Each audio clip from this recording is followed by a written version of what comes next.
Hi guys, so we're talking about the major movement patterns again, which are squat, hinge, push, and pull, and this video is going to cover hip hinges, otherwise known as deadlifts.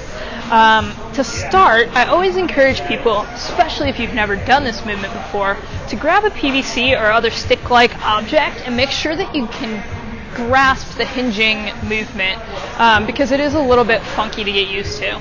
So what we do for this quick warm-up drill is put your hand kind of on your tailbone and then another one right on top of your head there. And what she's going to do is take about a hips width stance, bend at her knees just slightly so that they're not locked out, and then she's going to hinge at the hips.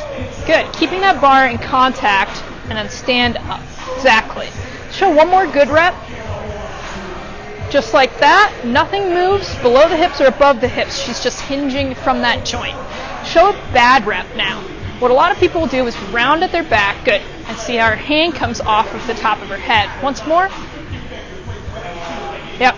So that's a bad rep. It's what we don't want to see when you're doing the deadlift. Now, once you've got that pattern figured out and you're pretty comfortable with it, or if you're kind of past that point and you've done some deadlifts before in your training history, you're ready to set up with the bar.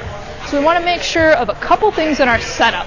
The first is that your feet are going to be underneath that barbell. Usually the lowest spot on your laces are going to line up with the bar when you're looking directly down at it.